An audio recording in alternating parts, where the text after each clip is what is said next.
Welcome back to the Deep Dive. Today, we are embarking on something pretty different. I think it's fair to say this is one of the most intellectually jarring and really deeply personal deep dives we've ever conducted. I would absolutely agree with that. We're going to be immersing ourselves completely in the world of one individual, a man named Mike Crane. And the source material we have for you is, well, it's just remarkable. It really is. Because it's not just a collection of, professional output or finished products. We've got two very different windows into the same creative soul. Exactly.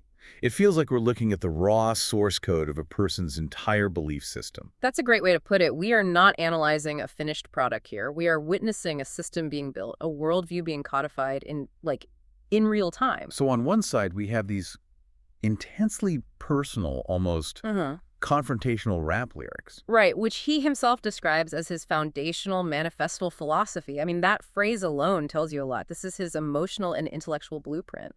And then on the other side, we have the tangible execution of that blueprint. We have a private Zoom call, a candid conversation with a friend, where he just meticulously lays out the technical specs, the timeline, the underlying mathematical logic of a brand new financial technology project he's about to launch. An unusual pairing, to say the least. The defiant poet and the pragmatic technical entrepreneur. So our mission today is really to connect these two seemingly disparate worlds.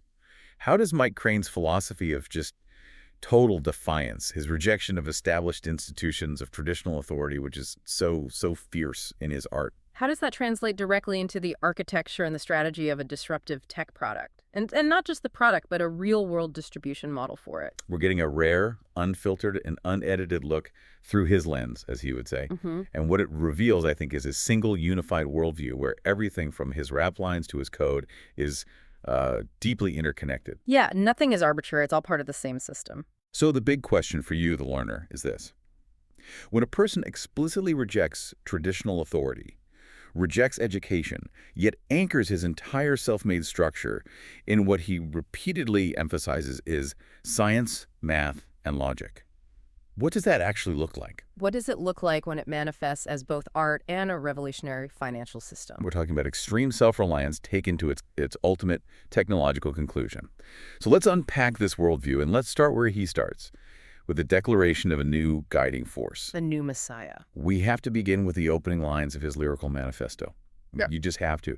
They immediately set the tone of replacement and self-authority. He's not just suggesting a new path. No. He declares himself the new died. The language feels almost prophetic, spiritual even, but the source of his authority is aggressively secular. He says, and I'm quoting, "Sayonara to your old Messiah, because I'm God that's going to guide you on a path through science." It's such a loaded pronouncement. He's issuing a comprehensive dismissal of everything.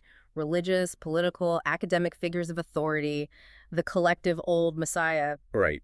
All of it. And he replaces that entire system with an individual path, one that's anchored in empirical knowledge. It's a very modern, almost Gnostic approach, Right. Salvation doesn't come through faith or compliance. It comes through personalized scientific rigor. It's a fundamental declaration that the rules have changed, and the new rule is self-sought truth. And he immediately uses that to build his own credentials, right? Yeah. He explicitly throws shade at traditional educational institutions. Yeah, he's heading off the criticism of the past. He's anticipating that people will say he lacks qualifications. Precisely. Hmm. His authority isn't based on a framed diploma. It's based on effort and intellectual labor. He states it so definitively. It's hard to argue with math and logic when it's with someone who took the time to seek the knowledge. I didn't need school or college. What's fascinating about that is the implication. He's suggesting that traditional education often fails to teach the utility of math and logic, or maybe even that it intentionally obscures it. While he found it through sheer defiant effort. It's a powerful claim. And the source material he cites for this self-education is, of course, the internet. But he really elevates it. He frames it not as this distraction machine, but as the ultimate unfiltered research tool. Right. Something that's useful for more than cat memes, and violence. Which is a crucial distinction in his whole philosophy. Mike Crane sees the internet as a tool for, I guess, weaponizing knowledge. Yeah, exactly. The masses use it to check out for fleeting distraction, entertainment, but he uses it to check in, to learn, to synthesize, to think, and to, in his words, actually listen to the underlying data and logic. He treats the entire global information repository as his own personal university. But he's demanding that you, the user, have to filter all the noise to find the signal. And the consequence of that intellectual discipline is this remarkably, well, confrontational attitude toward the very people he's trying to reach. Yeah, he criticizes those who are busy trying to check out instead of engaging in the hard work of self-improvement and critical thinking. He imposes his rigor on you, the listener. Yeah. And that confrontational tone is sustained throughout all the lyrics. It's almost like a filter. He's not aiming for mass appeal. He's aiming for intellectual conversion. Right. You have to accept the premise that you are potentially blind or ignorant before he's willing to guide you. He has no patience for distraction. And that intensity creates this incredibly powerful and striking auditory metaphor, the sudden shift from the expected to the catastrophic. The drum and the gun. Exactly. He describes patiently waiting for a drum, which, implies a predictable rhythm, a steady beat of life or expected progress. But instead of that rhythm, he hears a gun all of a sudden. That imagery just encapsulates his perception of right now. The expected order has shattered. And his mandate for surviving that shock, for himself, is just incredibly demanding. He explicitly says, you don't run. You have to keep still while your mind still keeps climbing up that hill. And try you will to remain still to keep your composure. It's a stunning demand for cognitive and emotional resilience. I mean, think about that. He's saying that true intellectual progress, the climbing up the hill, it has to happen at the same time as physical and emotional stillness. So the shock of the gun is the moment of crisis where your logic and your composure are most tested. And he insists that is the exact moment they must be applied most rigorously. He's asking you to trust in your internal, climbing mind, even when your external reality is literally exploding. This level of internal focus, it must necessitate a complete rejection of past conformity. Oh, absolutely. He even looks back and sort of pokes fun at his own previous life, the people he used to associate with. He says, I have to poke fun at the ones I used to smoke. And that's not just about, recreational activities. No, it's a symbolic break. It's a break from the environment where he used to, and this is his phrase, sing the songs of the other son's lyrics crafted by their tongues. He's drawing a very clear, hard line. His past self was a mouthpiece, singing songs crafted by others, conforming to external narratives. But his present self is the sole architect of his own lyrics, and, crucially, his own technology.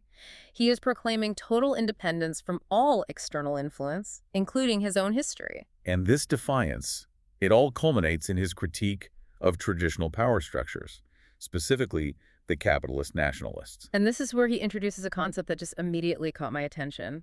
The half-twist specimen. Right. He notes that he only said half of it to let them examine the specimen. Okay, we have to dedicate some time to dissecting this because this defines his entire communication strategy. So the specimen is his idea, his critique, or maybe his entire foundational philosophy. And he deliberately only gives them half of the picture. Why? It's a highly calculated move. This isn't just a spontaneous rant. It implies a layered, complex, and potentially deceptive communication style. By withholding the full picture, the full twist, he forces the recipient, whether it's the capitalist nationalists or you, the listener, to engage actively. You can't just passively consume the information. No, you have to analyze the specimen he has presented. He's forcing you to perform the same kind of intellectual labor he prides himself on. It's an intellectual trap, isn't it? Yeah. He's daring them to analyze him, knowing that if they do, they're forced to use the logic and critical thinking that he insists they lack. He says he's had it with this S and the way things are going down, and this half-twist specimen is his way of weaponizing complexity against the systems he opposes. It's a challenge disguised as a confession. If we connect this back to the bigger picture, this whole first section is just establishing the prerequisites for understanding Mike Crane's world. Yeah, this isn't generic rebellion. It's the positioning of a personal, really arduous journey of intellectual and emotional discovery as the only valid universal path. He demands rigorous self-reflection from you, insisting you earn the knowledge by starting with the premise that your old Messiah system is fundamentally flawed. It sounds exhausting, but also weirdly motivating. It is. He is forcing you to feel that intellectual demand, to start climbing that hill right alongside him, even if you're standing still in shock from the gun. That intensity, that fire, it must come from somewhere internal, which I think brings us perfectly to the emotional core of his philosophy. This next section really reveals the engine that's driving all of this defiance. the lyrics become deeply, deeply personal. He describes this constant internal heat. And he's very clear about the starting point of his mission. It begins, he says, by releasing that which burns within me like an amber bleeding my every moment. That is such a visceral description of internal conflict. And amber bleeds heat, right? It's a constant, slow-burning fire. He's not trying to eliminate these negative burning emotions. No, he's acknowledging them. He's integrating them, actively dealing with them. He sees this constant internal tension as the very source of his energy. Which directly challenges the traditional narratives of achieving peace. He talks about the bed of hatred from which self-love must escape. And he makes this radical claim that the denial of hate is the actual self-imposed prison.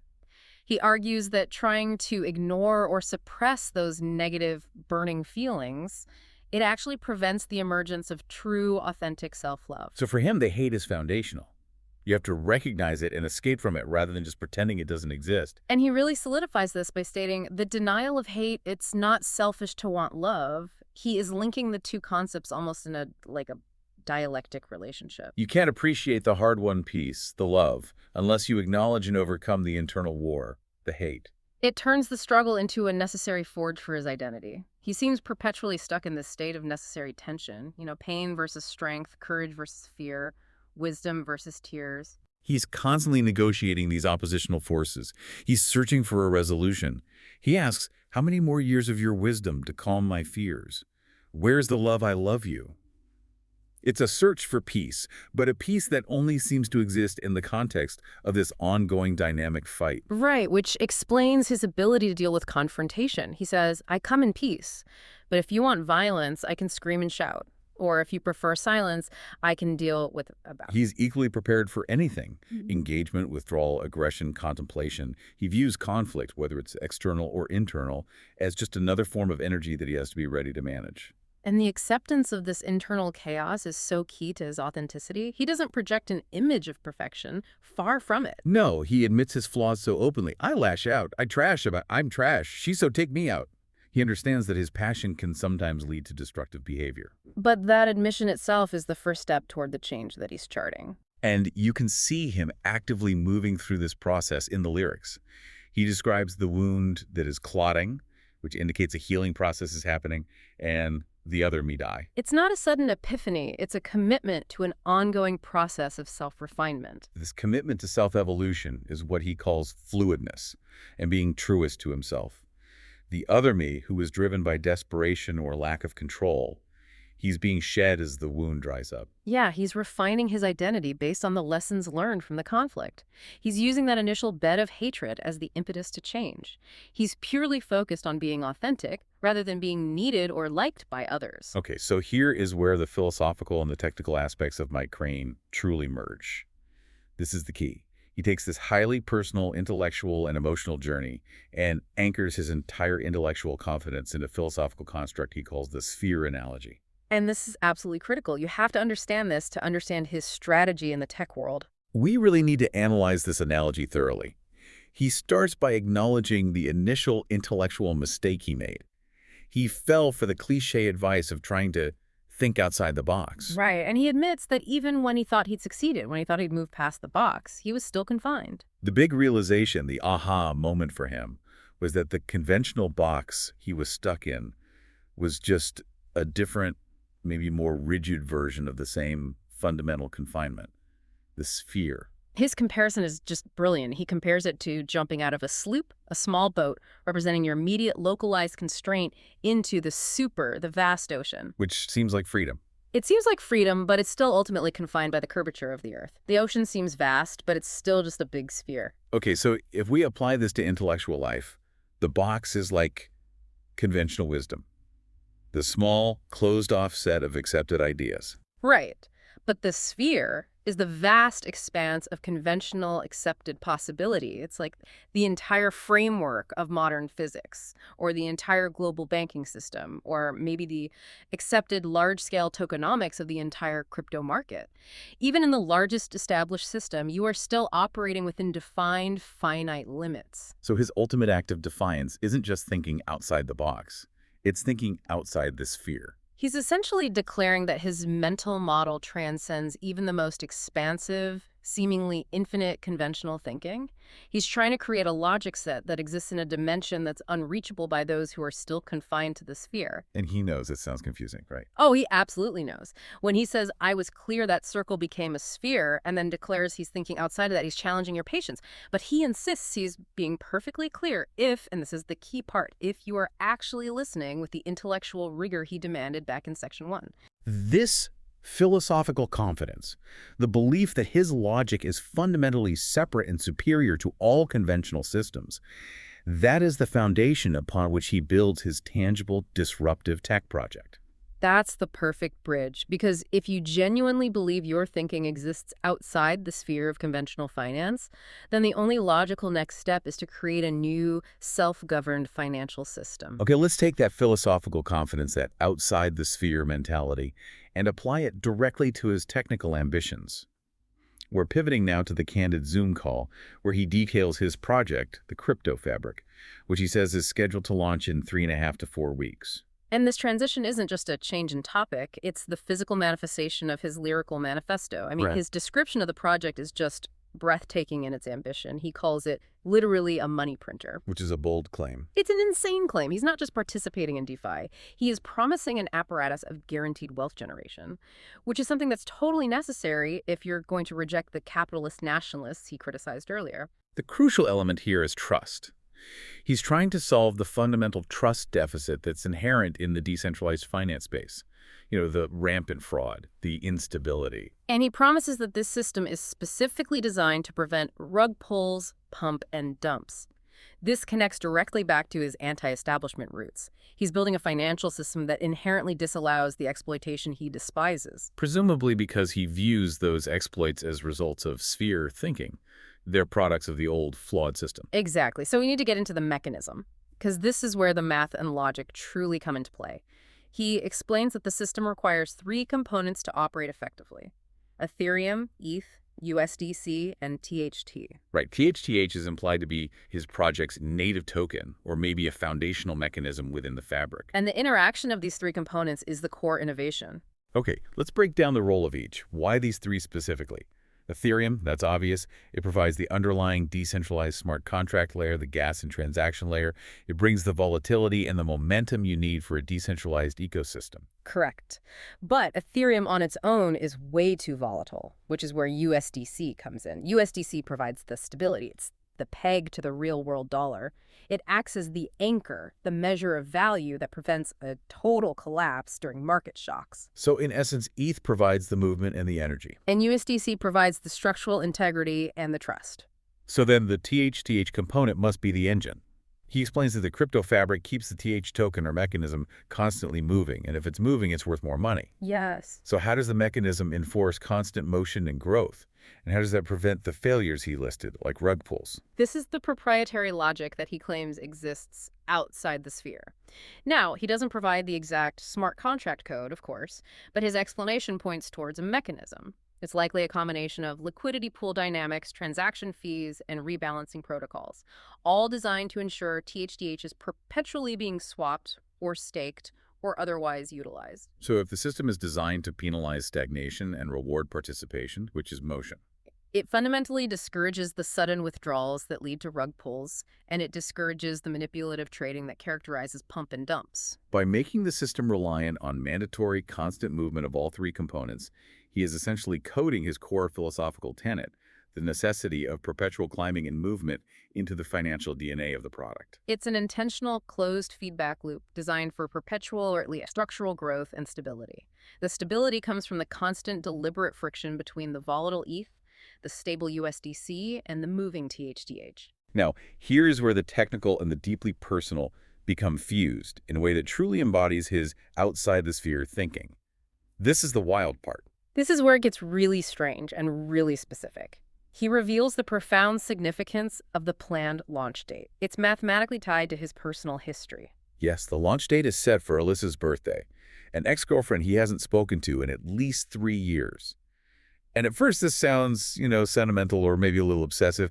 The date is either the 26th or the 27th. But he immediately reframes this. He strips away the emotional significance of the person and highlights the importance of the numbers. He emphasizes the sequence: 1, 26, 27, The arithmetic is clear. 1 plus 26 is 27.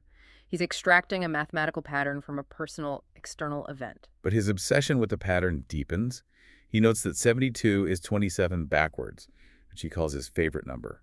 And for someone who anchors himself in logic, this could sound like pure numerology. It could, but he insists it's more. He reveals that this numerical value is literally built into the core mechanics of the financial system he is building. He states so emphatically on the Zoom call that the math is 272, which is literally actually how the math works. It says has 72 in the math. I put it in there on purpose. And he even corrects himself, noting he was wrong all these years about his favorite number, and that it's actually 272, not just 72, or maybe even just 272. This is the ultimate synthesis of his entire journey.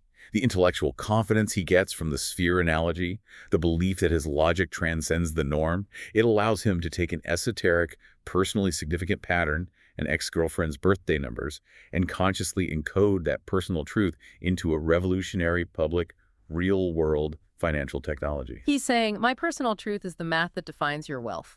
It's the ultimate act of defiance against a system that demands objective, impersonal metrics.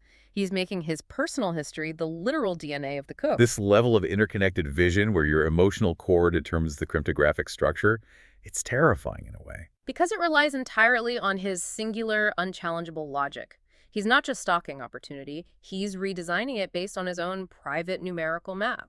That same methodical, anti-authority approach Mike Crane applies to his finance project is mirrored in his artistic production, especially in how he leveraged cutting-edge tools to create his album cover. It's a perfect case study in how the digital revolutionary operates. Absolutely. He shows a profound understanding of the AI pipeline, but he refuses to be constrained by just, generic output. He didn't just type a simple prompt into an image generator. No, he started with Notebook LM, which is a specialized research and analysis tool to process the entire content of the album. Yeah. He had it generate an infographic based on the thematic material, which we already know is highly complex and philosophical. He used analysis to drive creativity. He took that detailed, data-driven infographic and fed it into Gemini, a general creative AI with a specific limiting instruction: generate an image, but with no words. Which resulted in this striking image of fire coming out of a ball.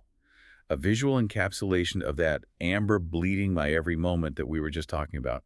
This is a critical step. He uses these high-level AI tools as synthesis engines, not as simple image generators. But the final act is the ultimate defiance against generic AI. Right. The image initially depicted a woman, so he changed it to a man. Then, to truly own the defiance in the project, he uploaded his own Mike Crane picture to impose his face onto the figure running up the hill in the image. He becomes the visual manifestation of his philosophy, the figure running up that hill, climbing still. And his self-assessment of the result is just pure Mike Crane, the immediate ownership of a perceived flaw, transforming it into a badge of intellectual honor. He says, the head's a little bit big, but my head's big. I got a big head. I'm smart. My brain's my neck hurts because my brain's so heavy. It's a fantastic example of deflection and reframing. In a world that prizes aesthetic perfection, he chooses to celebrate the functional reason for the perceived imperfection, his massive intellect. If his head looks big, it's only because the system can't handle the size of his brain. And this detailed technical prowess isn't just limited to his image creation. It extends to the craftsmanship of his lyrics themselves. He prides himself on the intricate construction, specifically pointing out the complex rhyme scheme in the 6 lines of Rebel Rouse. He's demonstrating that his art is governed by the same sophisticated internal logic as his crypto fabric. He details the reverse rhyme scheme. Rouse house, shroud crowd, shout out. It's a highly structured sequence. Rebel rouse in a crowd while they shout and find out I'm about to come out of this shroud to your house. That level of technical poetics requires conscious mapping. He's not just flowing, he's architecting the language. He's creating these intricate patterns that reward you if you engage with the depth of the material, the same rigor he demanded in Section 1. It's the half-twist specimen applied to rhythm and wordplay. And his approach to mistakes is equally pragmatic and integrated into his fall-forward philosophy. Yes. He admits there were a couple mistakes in the first version of the song, which is why he releases a corrected version later. He sees these errors not as personal failings, but as unavoidable interim steps on the path of relentless movement. He notes that it's okay to put out a product with errors, You just put it out there anyway, and then a few months later you put out another album with corrections. You produce the next album in a different way. It applies across the board, to music, to code, to life. Don't wait for perfection because waiting is surrender. Just keep moving and correct your movement later. Finally, we see the practical realities of Defiance when he talks about distribution. He's using an independent platform called SoundOn to bypass the traditional gatekeepers, but he quickly runs into the bureaucratic realities of the music industry. This is where his radical ambition meets the fine print. Exactly. He has to deal with the requirement to label his intense, unfiltered content as explicit. More crucially, he points out the distribution platform's requirement that the producer, which he's the main artist, must be credited in a performing role to meet distribution requirements and actually monetize effectively. This is the practical grind of the anti-establishment artist. He wants to tear down the old system, but to reach an audience and make any money, he has to comply with the fine print of the new digital distribution systems. It's a fascinating conflict. The philosophical rejection of the Messiah must still submit to the terms of service. And despite the grand projects and the intricate rhyming, the monetization reality is, well, it's stark. He made $250 on TikTok from a single viral song. Which brings us back down to earth. Even the most visionary revolutionary still has to hustle on Instagram and TikTok to pay the bills. This shows the pragmatism beneath the philosophy. He's willing to engage with the very platforms he might critique because digital reach is the only way to disseminate his self-created truth. Let's talk about his aggressive philosophy towards success, because this is where the lyrical intensity meets real-world, daily action. For Mike Crane, success is not passive. Opportunity is not something that just arrives gently. No, absolutely not. His mantra is that opportunity doesn't knock, you gotta stalk them and clock them. This is extreme self-reliance applied directly to ambition. Stalking implies active, patient, aggressive pursuit. Clocking implies understanding its patterns, its weaknesses, its schedule. He's treating opportunity not as a reward, but as a target to be analyzed and seized. He's advising you to engage with the world in every moment of doubt and despair. He also offers a practical, almost counterintuitive lesson on defining your goals by defining your boundaries. He tells you you're thinking about all the things you can't go do, but that makes it easy. Now you know what not to do. Everything else is fair game. This is the operationalization of defiance. By defining his boundaries of noncompliance, what he won't do, what systems he won't adhere to, what flaws he won't tolerate, he clarifies the vast expanse of what is acceptable action. If you know what the sphere confines, everything outside of that is fair game. It's a mechanism for radical liberation through negative definition. And the core operational lesson remains brutally efficient. It connects directly to his approach to correcting his music. Admit when you're not good and move on. Don't wait. Jump the F. The worst mistake isn't an error in the math or the lyrics. The worst mistake is stagnation. Waiting is the antithesis of the constant motion he requires for his crypto fabric and for his own life. And this defiance manifests in genuinely confrontational, real-world actions, particularly concerning authority and law enforcement. He shares this anecdote about his method of walking when there is no sidewalk, an action that places him directly in conflict with the most basic rules of public order. He deliberately chooses to walk in the middle of the Pfeff Road. We have to analyze the logic here because it's crucial to understanding his decision-making process. He bases this on a calculation of risk and intent that he considers superior to conventional safety advice. Yes. His rationale is that if he's near the edge of the road, a driver might accidentally strike him. You know, an unintentional consequence of inattention. But if he is deliberately walking in the middle of the road, a driver would have to consciously hit me. He argues that a driver is far less likely to intentionally commit vehicular assault than they are to accidentally clip someone on the shoulder.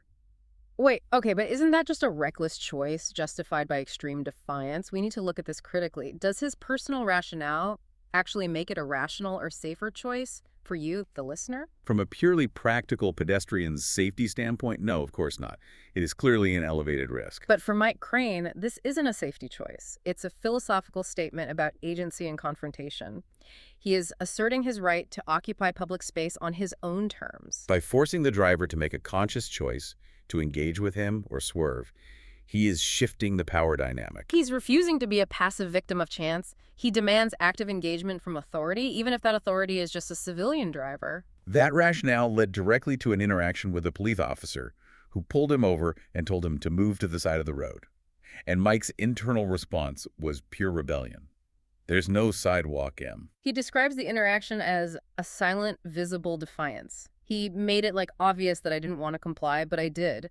So he didn't escalate the physical confrontation, but he made sure his philosophical disagreement was abundantly clear to the officer. He accepted the temporary compliance while making his internal resistance visible. And he sums up his entire posture, from his lyrics to his tech to his choices on the street, with a simple, resounding, and unifying statement. I don't do authority very well. If we synthesize this entire deep dive, it is a unified and uncompromising portrait of extreme self-reliance, structured defiance, and coded logic. Mike Crane's worldview is built on a personal foundation that just rejects compromise at every single level. Intellectually, he rejects college and the old Messiah, relying instead on self-sought math and logic. Emotionally, he cultivates self-love by escaping a bed of hatred, using conflict as fuel. Technologically, he creates his own money printer, a financial product governed by his private, coded numerical truths, like 207.2. And physically, he asserts his right to occupy space, literally walking in the middle of the road to challenge authority and passive acceptance.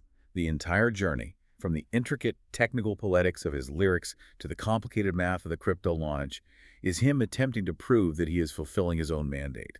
He's the architect of his own sphere, demanding that the world accommodate his self-created vision rather than the other way around. He is forever running up that hill, climbing still, no faff. This has been a profound exploration of Mike Crane. It's revealed a fascinating duality. The intricate, technical poet and philosopher who is also a pragmatic, defiantly anti-authority entrepreneur willing to push boundaries in everything from digital finance to personal confrontation with law enforcement. He takes these abstract concepts of math, logic, and self-will, and he translates them into tangible, functional output. Whether that's a complex reverse rhyme scheme or a decentralized financial product whose mathematical core is derived from the specific numerical value of an ex-girlfriend's birthday. His confidence is rooted in his ability to see, stalk, and clock connections and patterns that the rest of us entirely miss or just dismiss as arbitrary. So what does this all mean for you, the learner? Mike Crane sought to move beyond the box to the ultimate realization of the sphere, finding liberation and a sense of strategic control in knowing precisely what not to do. If his philosophy is correct, that opportunity must be aggressively seized, and that the denial of necessary internal conflict of hate ultimately prevents the attainment of true self-love, we leave you with this provocative thought. What are you currently denying or avoiding in your own pursuit of knowledge or success because you're waiting for it to knock rather than actively stalking it? And what unexpected, deeply personal connections, perhaps a sequence of numbers, a forgotten anniversary, or a childhood obsession, might actually define the encoded logic of your next great project if only you took the time to analyze and integrate them into your sphere. Until next time, keep climbing that hill.